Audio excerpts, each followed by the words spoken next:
Yo, yo, yo guys, check, kamusta mga idol? So ayan, mag-update tayo ngayong Sabado ng gabi. Okay?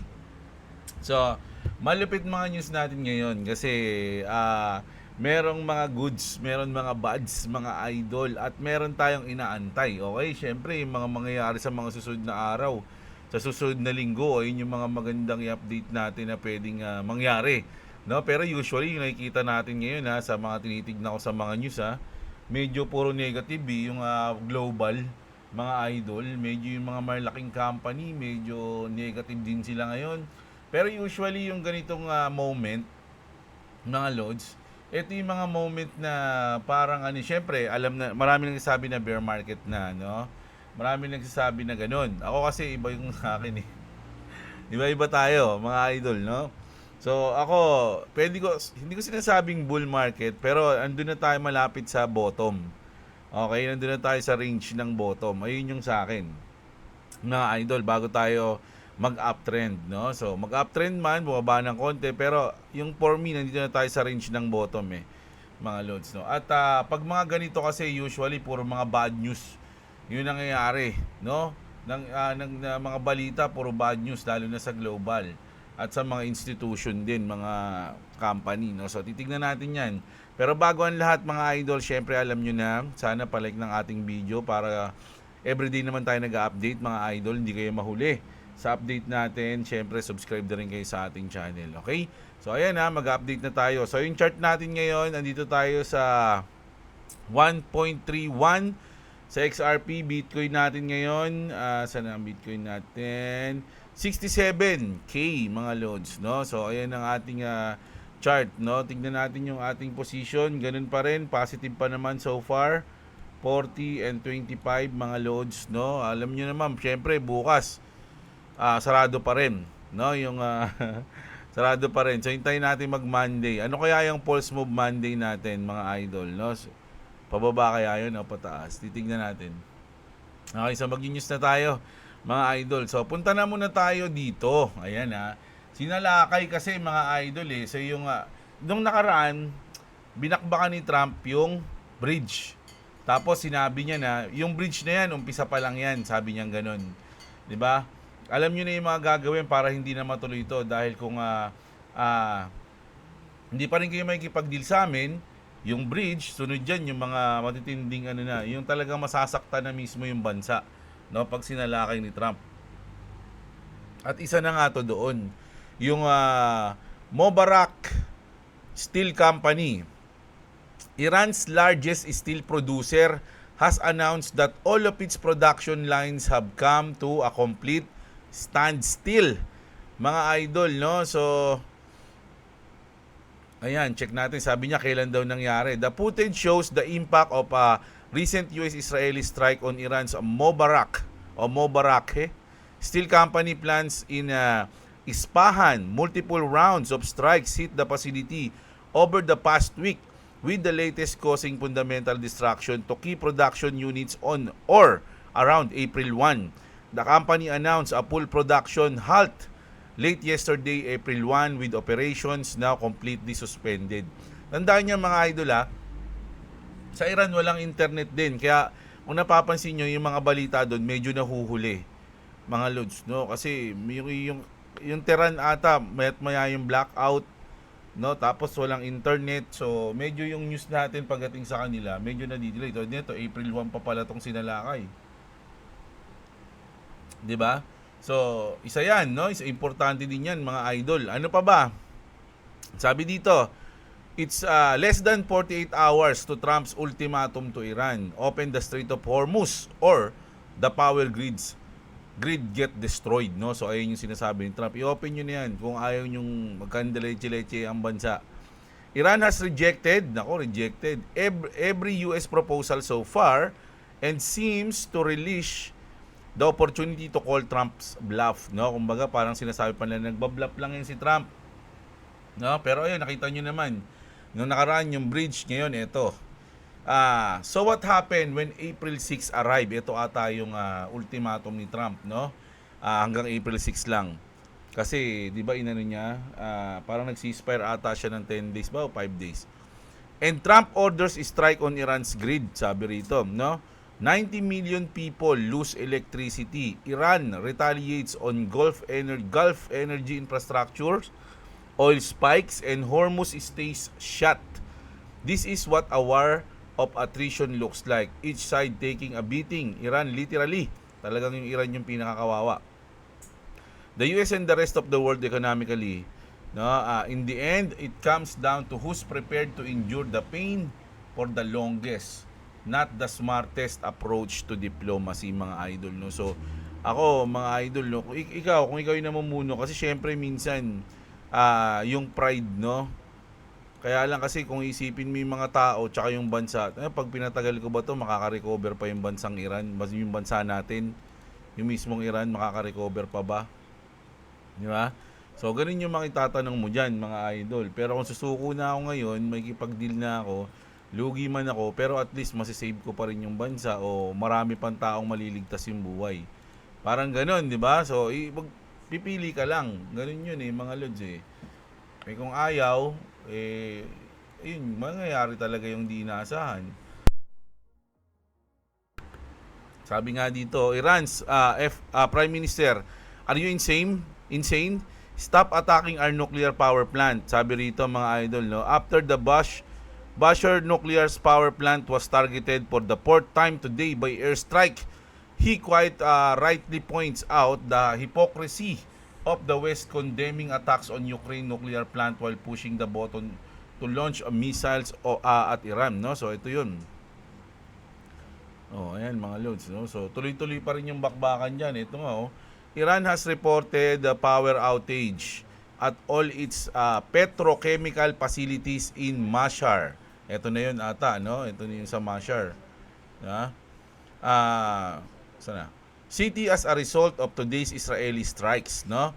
With major petrochemical facilities in Mashhad hit, a sharp surge of global price for fertilizers, polymers and plastics is now expected, no? Magmamahal na raw yung mga 'yan. Fertilizer, polymers and plastic. Nako. So, tuloy-tuloy pa rin, kaya nga sabi ko medyo grabe, mukhang magtatagal pa 'to ng ilang linggo, mga idol, kasi medyo matigas yung Iran, no? Siyempre, kung ikaw naman yung Iran, meron ka namang reason din. Hindi natin alam yun, hindi natin sakop ng isip natin yun, mga idol eh. Kumbaga, dun lang tayo sa parang common sense lang natin yung inaano natin dun. Siyempre, kung gusto mo pa maligtas yung mga buhay ng mga tao o yung mga kutulad niyan, yung mga ganyang pasilidad sa Iran, makipag-deal ka na, parang ganun. O, ayun yun. Pero kung meron silang mas malalim, di na natin arok yun. Di ba? So, ayun lang tayo dyan, mga idol. Pero sabi naman dito, ships carrying essential goods can now enter the Strait of Hormuz. So, yung may mga dala lang na essential goods, Iran has approved the passage of ships carrying essential goods and humanitarian supplies through the Strait of Hormuz to Iran ports or nearby waters under specific protocol. So, may protocol pa rin yan, mga idol, no? Kahit na pinapayagan. Businesses are now allowed to resume sending this shipment. Siguro yung ano pa rin yan, yung bayad. Ayun yung kasama sa protocol nila yan. Kailangan yung, bago kayo dumaan dito, may toll gate na rito. Mga idol, no? $2 million isang daan eh. Hindi ko alam kung bali ka na yun, ha? Pero ayun pa rin yun. May ganun pa rin dyan. So, kung ikaw magbabayad ka dyan, syempre isipin mo, yung tinatawid mo ba dyan, mababayaran o mapupunan yung bayad mo parang sa toll, ganun, di ba? Ito yung pinakamalupit, mga idol. Isa to sa mga trending ngayon. Kasi di ba nung nakaraan kinidnap ng hindi ko alam kung sa Iran ba yun, yung reporter ng USA, ng US. Ngayon naman, mga loads, no? Isang parang pilot, no? Parang jet pilot ata yun, parang ganun. Bumagsak yung kanyang jet, and then lumanding siya sa behind the enemy lines, mga lodi. Napanood niyo na ba yung movie na yun, Behind the Enemy Lines? Ang bida ron sino ba to? Yung kirig yung ilong, si Owen, kalimutan ko na. Tingnan nga natin. Hindi naman ako makatulog nito eh. Behind Enemy Lines. Si Owen Wilson, ayan, yan si Owen Wilson. Ang ganda niyang palabas na yan. Ganon din yung nangyari dyan, mga idol, no? Lumanding sila sa lugar ng kalaban. No, tapos siya yung ando siya mismo sa lugar ng kalaban. So hinanting siya ron. So ito naman ganun din nangyari. A full-scale search is still racing to find the American hero down inside Iranian territory. Nako. Sa Iran pa siya na sa Iran pa siya na lumanding. And the crew member has to be full survival mode right now. President Trump is at the White House today focusing on the mission. Bring him home. Nako, ito ang matindi dyan. Nako, pag nangyari to, pag nakabalik pa siya dyan, sana nga makabalik ha. Pero history yun mga Lodi, parang sa movie talaga yun mga idol. Kung napanood nyo yung Behind the Enemy Lines, sobrang hirap nang naranasan niya ron bago siya makapunta sa point, saan niya, tawag doon, sa vantage point sa bundok. Susunduin siya ng helicopter. Grabe yun. So ito mga Lodi, pinapadala na ngayon yung may mga search for missing F1 5E crew member. Nako, tindi niyan mga Lodi. Ang lupit nun, parang movie talaga yun no, ang galing pa nung palabas na yun kasi may sniper siyang kalaban dun mga Lods sa Behind the Enemy Lines. Ganda nun, panoorin niyo kahit luma na yun, maganda pa rin yun mga Lods. Isa sa mga magandang action movie na napanood ko yun kahit luma, maganda pa rin. Tsaka yung si Basili, anong pangalang palabas yun? Kalimutan ko na naman, dami ko na kasi movie na panood mga idol So ito so kailangan nila yan, ma-recover nila mga idol, no, yung pilot na yun. So ito, punta naman tayo dito. Ito ang sinasabi kong isa pa sa mga bad news natin. More than 20 crypto projects have shut down in Q1 2026. Imagine 20 crypto projects nag-rug pull. Hindi ko alam kung rug pull. Sabi kasi nag-shutdown. Q1 pa lang ng 2026. Nangyari na to dati mga idol nung bear market ng 2021, 2022. 'Di ba? Ganun yung mga nangyayari sa Pegasus, sa Luna, sa FTX, basta marami, 'di ba? Iba-ibang project ng crypto. Nagsa-shutdown sa bottom, di ba? Due to dahilan. More than 20 crypto project shutdown in quarter 1 2026 due to the market condition. Kasi nga naman, paano kakikita? Crypto project ka, paano kakikita kung bagsak yung crypto? Sobrang volatile tas bagsak, no? Hindi umangat. So, ang mga nabubuhay lang dito yung mga matitinding project tulad ng Sky Mabis. Ronin, Axie Infinity. Naglalaro nga ako ng Axie kanina naglilibang ako, wala akong magawa So, solid pa rin yung Axie, di ba? Meron pa rin. So, ayun talaga, matindi. Hindi nagra-rug pull.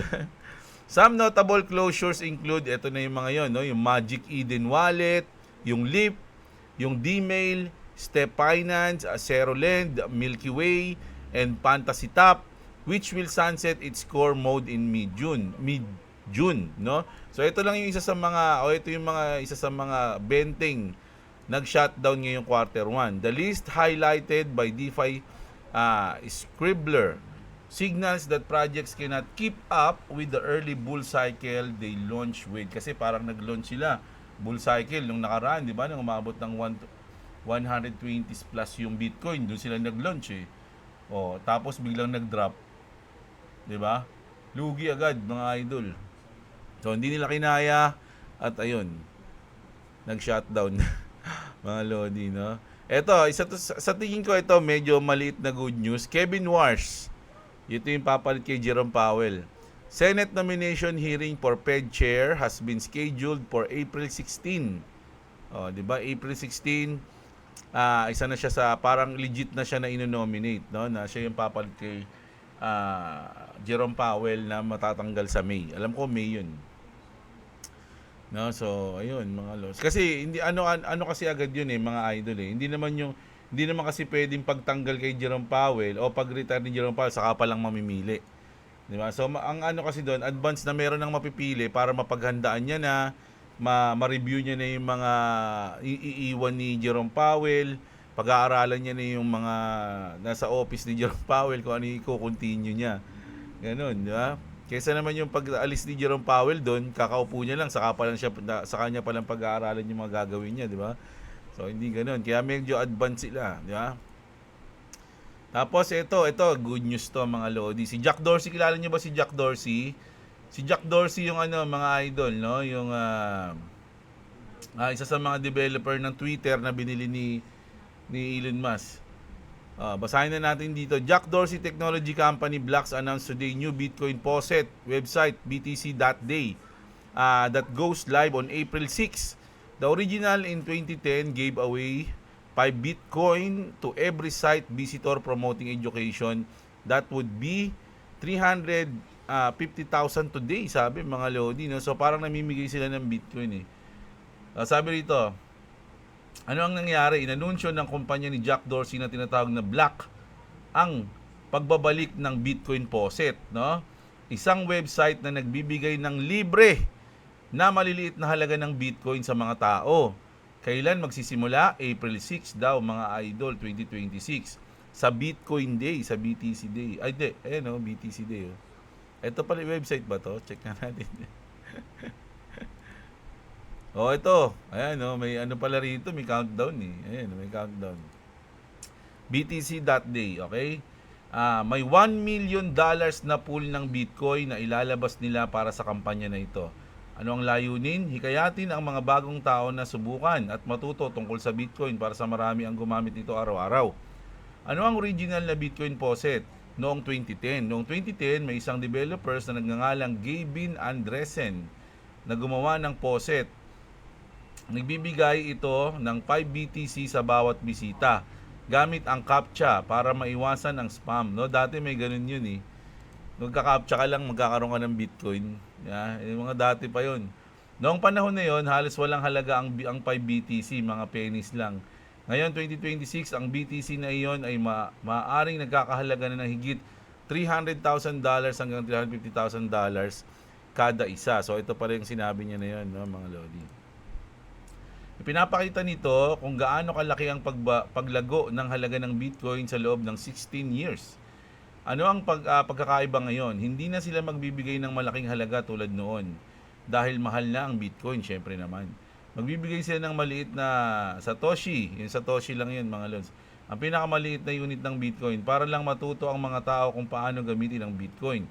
Ito ay parang marketing at educational o edukasyon na diskarte para mapalaganap ang paggamit ng Bitcoin. Sa madaling sabi, binabalik ni Jack Dorsey at Block ang klasikong paraan nagpapakilala sa Bitcoin. Libre na subukan ito para mas maraming tao ang maging bahagi ng Bitcoin network. Parang welcome gift para sa mga baguhan. Kung gusto mong subukan, abangan sa April 6 sa BTC Day, pero siguraduhin maraming mag-a-attempt kaya maaring mabilis maubos o kailangang maghintay. Madami yan, malamang. Parang ano kayo dyan, biglang pag-activate nyan, tambakan agad kayo dun. Hindi natin malam, baka mag-lag pa yan sa transaction. So, ayan. Matindi yung ginawa ni Jack Dorsey. Titignan natin kung papatok yan, mga idol. No? At magkano? Kaya, ang makukuha mo dyan, mga idol. So, ito naman. Analyst, sabi rito. Analysis pala, no? Are stablecoin worse than traditional crypto? Sabing ganun, mga lodi. Former Ripple CTO David Schwartz has shared several reasons that classic cryptocurrency like XRP can be advantageous over stablecoin but not always, no? He highlights the fact that stablecoin issuers like Tether or Circle can effectively freeze. Ayan siya nagsabi niya na. Yung mga nag-i-issue ng stablecoin tulad ng Tether, ng Circle, kaya nilang effectively freeze or claw back asset like USDT and USDC, no? So dun umaano yung mga crypto ngayon kasi pag crypto hindi stablecoin, hindi nila magagawa 'yun. Di ba? Hindi nila mapopost, hindi nila mapi-freeze, hindi nila ma-hold yung cryptong hawak mo. Di ba? Ayun yung sinasabi niya rito.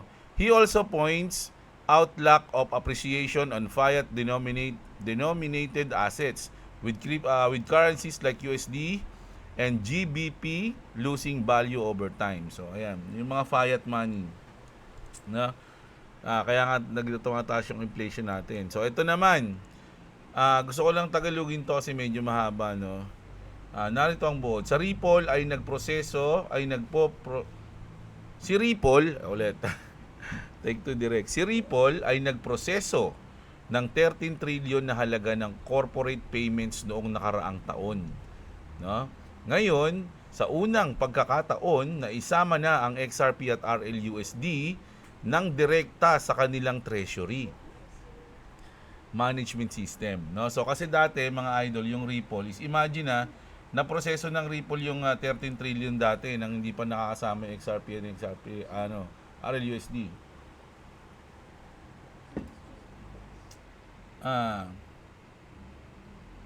Ilang taon yun? Nakaraang taon lang, grabe. So 13 trillion na process nila na halaga. So ngayon, naisama na ang XRP at RLUSD ng direkta sa kanilang treasury management system. Inilunsad nila ang digital asset accounts at unified treasury, isang platform na nagbibigay daan sa mga CFO ng malalaking kumpanya tulad ng Fortune 500 na pamahalaan ang XRP at RLUSD at ordinaryong pera, yung fiat natin, sa isang dashboard lamang, no? Hindi na kailangan ng hiwalay na crypto app o exchange. Di ba? Hindi na kailangan doon na mismo sa XRP Ledger. Ito ay naka-integrate na sa mga sistema na ginagamit nila tulad ng SAP at Oracle sa pamamagitan ng Clear Connect API. May AI tool na tinatawag na G-Smart na automatikong nag-optimize ng cash flow at liquidity. Kapag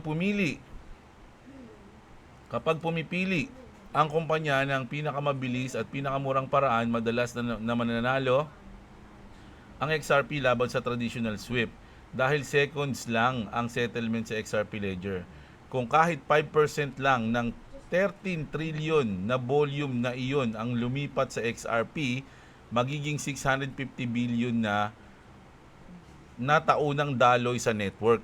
Kasama rito ang cross-border payments, intercompany transfers at yield sa idle cash gamit ang RLUSD. Sa madaling salita, hindi na speculation lang ang XRP. Ito ay nasa loob na ng totoong enterprise infrastructure na 13 trillion ang laki at handa nang gamitin ng mga korporasyon. Kapag binuksan nila ang switch, let's party. Kapag binuksan nila ang switch, malaki ang inaasahang epekto sa demand at presyo ng XRP. Bullish thesis, oras na para sa mga XRP holders, no? Tignan natin. Kapag nangyari yan, magkano ang magkano ang inaasahang magiging presyo ng XRP? Ayan try lang natin mga Lodi.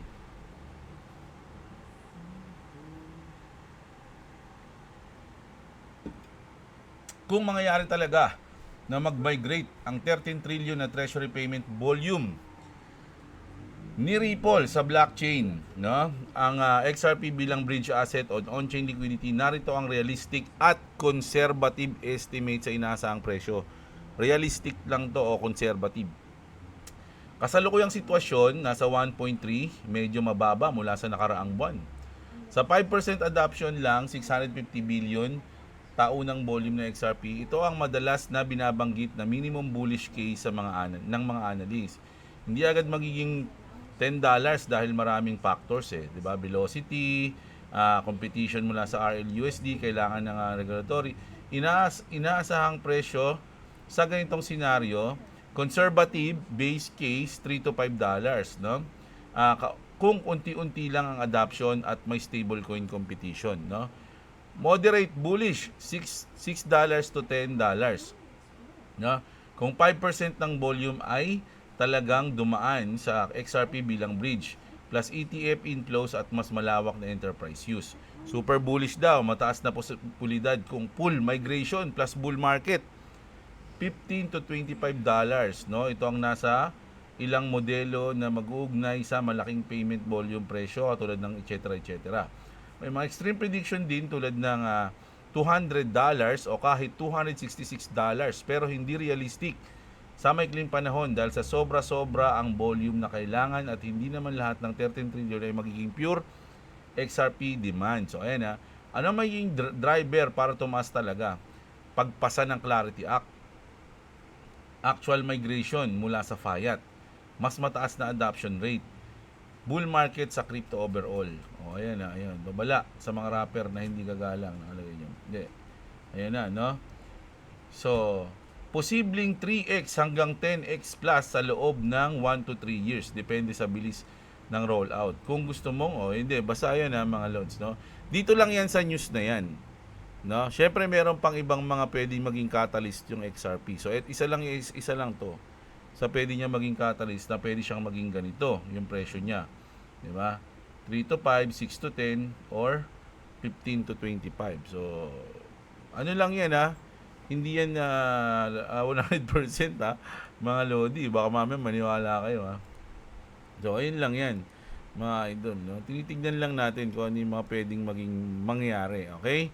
So punta na tayo sa inyong mga comment mga lods, okay? April Bulls, sabi rito, no? Si Alan, si Arnel sa Pitanan. Shoutout sa iyo. Walang tiwala si Dom Cook ECA sa Sebek. Bakit kaya?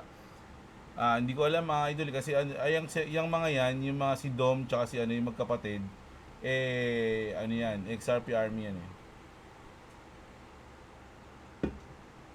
Sumaki, Joseph Berdin, shoutout sa inyo.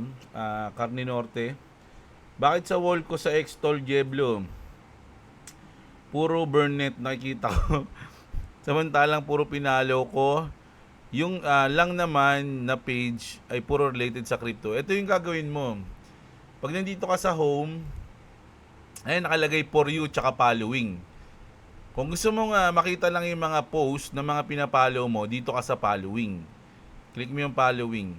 Tapos, for you, ito parang random na kasi dito pagka ganyan Depende na sa algorithm ng mga Ayun, doon ka lang sa following. Ako kasi sa for you ako Si Hime. Shoutout idol Eberlyn Corbilla, Team Aran from South Korea. Shoutout sa iyo Madam Eberlyn Corbilla, no, ng South Korea, Team Aran. Shoutout sa inyo. Jerry Biniventura, sana matalo mga taga-Israel. Grabe sila. Mga idol, no. So, kayong ba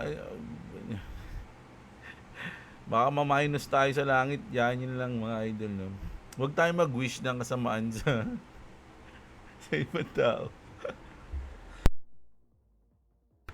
Lalo na hindi naman natin sila, no. Hindi, bala kayo. Kung ano yung paniniwala nyo, panindigan nyo, bala kayo dyan, no. Ganoon lang yun. Kayo naman yan Still watching pa rin, boss, idol, James, si Pete Pelesado, shoutout sa iyo, si Romel, Jerwine Dumalag. Sa weekly chart loads, parang double bottom na pati din sa BTC. Ayan, sabi ni Idol. Si Eman Velasco, tama yan, crypto lang tayo. Huyo yung pag-ibig, M2 at stocks. Pag nakuha 16% ng sweep, kahit 16 lang, wag na 50. Siguro 100x na yun, sabi. 100x o 100x na XRP nun, sabi ni Idol. Sana nga, Idol. Ako, willing naman ako maghintay, mga Idol. No, ako waiting lang talaga ako. Sabi ko hindi na para sa akin 'to. 'Di ba? So ayan, mas maganda ba 'yan, Boss Jeblo, na may DEX ang XRP? Mas maganda mag-swap kaysa mag-trade. Sa tingin ko maganda rin naman, mga idol, no? Kasi hindi ko alam kasi syempre wala pa naman Pero sa tingin ko, makakabuti yun mismo, lalong-lalo na sa XRP. Sa tingin ko lang. Kasi syempre magkakaroon ng program doon. Kung ang gagamitin nila mga gas fee doon o transaction fee rin, XRP. Di goods, di ba? Tulad sa Bitget, ang ginagamit dito ng mga trader na yung mga nagpapaka-copy trading, kailangan nila mag-imbak ng BGB para maging sila, legitimate copy trade. Parang kinakopy sa copy trading. O, di ba? So, nagkakaroon ng utility yung BGB. So, kung magkakaroon tayo ng decentralized exchange, no? Yung Ripple o yung XRP, goods yun kasi magkakaroon ng utility sa loob mismo nun yung XRP, di ba? Dex Renz Channel, shoutout sa iyo. Si Pins, good morning boss. And shoutout sa iyo, Idol. Nochi, oo, meron pa ang Pilipinas na gold reserve. Sabi ni Lance, paano ito? Hendrix TV. Ayan. Ayon sa pinakamagang datos, ang gold reserve ng Pilipinas. So, ayan. Pero nagbenta sila ng 2024, mga lods. No? At ang tanong, nasa na yun? Ano ba sabi mo? Noong unang kalahati ng 2024, nagbenta ang Pilipinas ng 24.95 tonelada ng ginto. Ngunit, ayon sa Bangko Sentral ng Pilipinas, ito ay bahagi, parang sinerch mo ito sa kay Grok din ito ay bahagi ng kanilang active management strategy upang kumita ng dagdag na kita para sa kanilang sarili. Hindi, joke lang. Ayan, okay na yun. Sana naramdaman natin, no? Kuya Dars Vlogs, XRP SEBEC is the future. By 2028 to the moon tayo lahat. Ayan, sabi ni Idol. Mukhang may SEBEC si Idol New Gamer, scammer yung nag-imbento ng water-powered engine, yung na-picture sa Balitang K o Jessica Soho.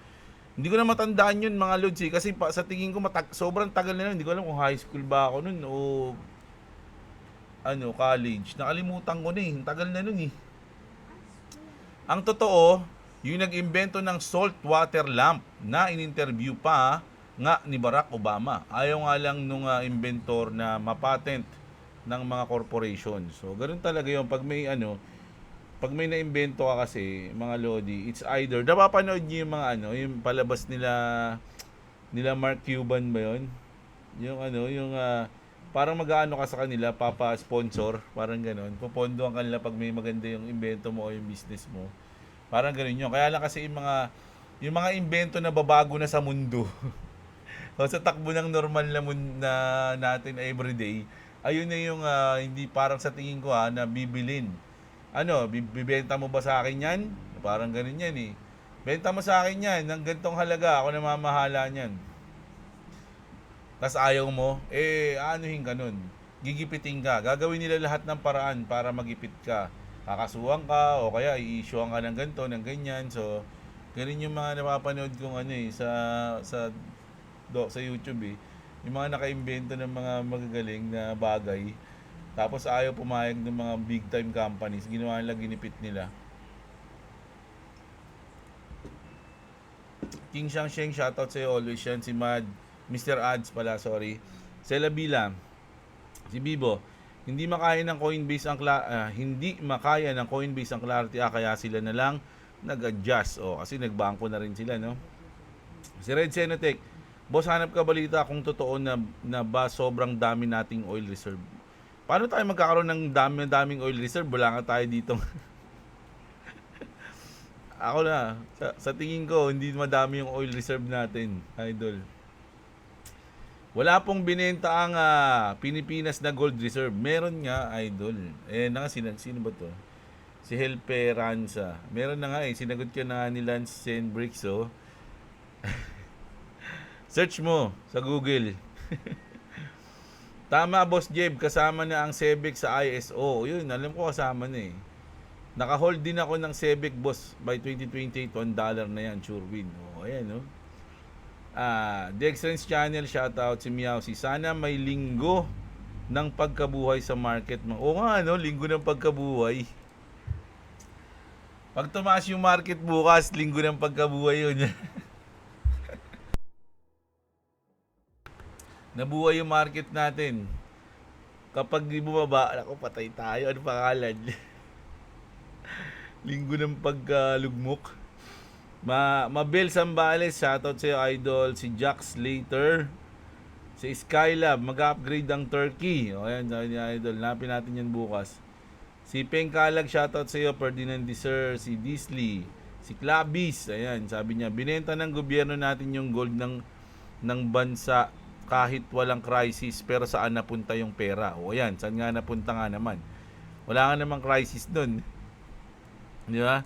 Ngayon, merong crisis. Ano gagamitin natin ngayon? Nakakawalang tiwala talaga sa gobyerno. So, hindi ako nagsabi niya na si Clavis ha.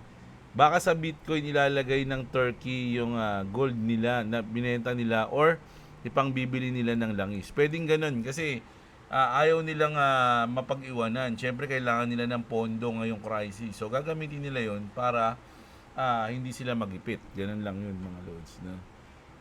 Si Edwin Mangaba, shoutout sa'yo. Si Phil Habis, ayan, always yan, idol, shoutout sa'yo. Si Stephen Andre, si Wine Predo Jr. Corton. Yun no, akala ko makaka-first 8 spot will it's okay basta baka Boss Jeblo yan, sabi ni Idol. Shoutout sa iyo ha, Wine Fredo Jr. Corton. Lupit ng pangalan mo, Idol ha. Si Rhea Bella, shoutout sa iyo, Idol. Si Johnny Sailor. Si Playlist, update mga hold. Update natin mga hold. Si Moso Nilingo, shoutout sa inyo at si Santos Jandel. Ayan ha. Mga Lodi, sana enjoy nyo yung ating video at sana mag-follow kayo sa ating X ha. Mga idol, andyan yung link natin o kaya search nyo na lang kapag may X kayo, search nyo Jeblo, ayan o. At Jeb_LO, Jeblo. Ayan, napin nyo. Marami na akong pinost kanina naka-comedy. Ito. Ayan, mga ganito. May mga pinost ako kanina, mga kalokohan. Ayan. So, ano tayo mga idol follow tayo mga lods no sa ating X no dahil siguro kasi tulad nito mag-update na rin tayo dito mga lods no ipo-post di ko kasi alam kung ibubuod ko o gayon na rin sa YouTube hindi ko alam mga lods pero siguro yung mga news maganda dito natin ilagay sa X, no? So, ayun. So, kita-kits tayo sa next video natin, which is bukas ng umaga, mga idol. Magandang gabi sa inyo. Sana enjoy nyo yung video natin. And like and subscribe, mga idol. Okay? Salamat! At What's up? Subscribe to Cubs Gaming at subscribe to Jeblo. If you want to subscribe to me, it's in the description. love you. Wait, I forgot to sponsor the House of Leather. House of Leather. Okay, House of Leather tayo mga lods. Punta kayo sa House of Leather. Ayan, laging pinapaalala ni Boy WhatsApp yan mga idol. Bili kayo niyan. Sabihin niyo yung pangalan ko para maka-discount kayo. Napakatibay ng sinturon na yan. Tatlong henerasyon na makagamit ng belt na yan mga idol. Kaya lagyan nyo na ng pangalan nyo kung sino yun ang bumili.